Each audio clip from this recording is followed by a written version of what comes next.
A homeless man ordered the cheapest boxed meal, but when it came time to pay, he realized he was 10 cents short. He asked the owner if he could give him a little discount, but the owner tossed the food straight into the dish sink. Don't come back. Okay. Don't want you here, go on. All right. Okay, I'm going. With no choice left, he searched through a trash bin to fill his stomach. The next day, James was singing on the street when he ran into his dad, but his father quickly walked away. Hey, Dad. What are you doing here?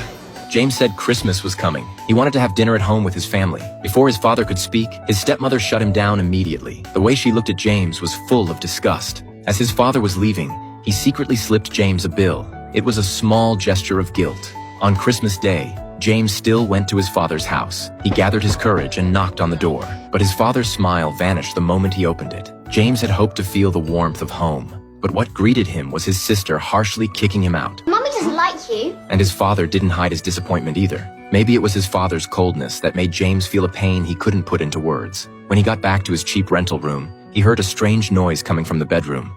Whoever's there, you better leave. He picked up a shoe to use as a weapon, but there was no one in the room. Just as he rushed into the kitchen to check, a sound came from behind. Turns out it was an adorable little cat. That was you, Megan. Maybe it was James's kindness, or maybe it was because he knew what hunger felt like. He felt sorry for the cat. He poured all the milk he had left into a bowl for it. He figured the cat had just gotten lost, not abandoned by family like he had been. After the cat finished eating, James opened the window to let it go home. But the cat didn't seem to want to leave, so James decided to let it stay the night. In the quiet of the night, James even sang a song for the cat. As the lullaby came to an end, the cat jumped onto his bed. The next morning, James took the cat around the neighborhood asking about its owner, but sadly, no one came forward to claim it. So James set it free. He already suspected it was a stray. James wanted to keep it, but he could barely take care of himself. After saying goodbye to the cat, James went to sing on the street again.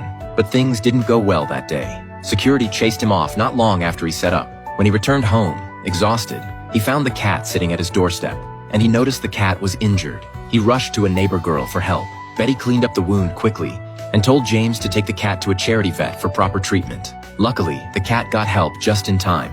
But as James thanked the doctor and was about to leave, the words from the front desk made his heart sink. The treatment was free, but the medication wasn't. It would cost £22, a huge sum for someone homeless. This is my food money for the next week.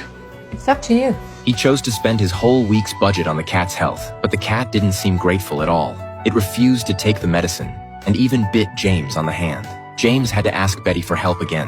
Surprisingly, in Betty's hands, the cat became calm and gentle. They gave the little cat a name, Bob. Betty told James that the neighborhood had a lot of addicts. Bob was probably hurt by one of them. She hated addicts the most. When she asked about James's background, he hesitated, because he was an addict too, but he didn't want Betty to hate him. So he said he was an independent musician without a label. During the day, he made a little money singing on the street. At night, he used that money to buy brief moments of relief. He had no future and no real happiness. Even though he had tried to break free, he failed again and again. Maybe that was where his life would end. But now he had a little cat. The next day, James went out to sing as usual. But Bob kept following him.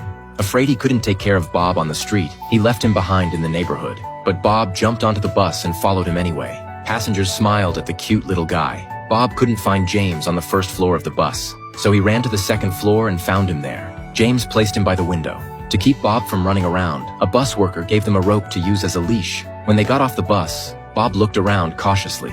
James worried Bob might get scared, so he crouched down to let Bob hop on his shoulder. That's how a unique man and cat duo was born. When it was just James, people never gave a second glance to this scruffy young man. But now with Bob, they caught everyone's attention. People slowed down and smiled at them.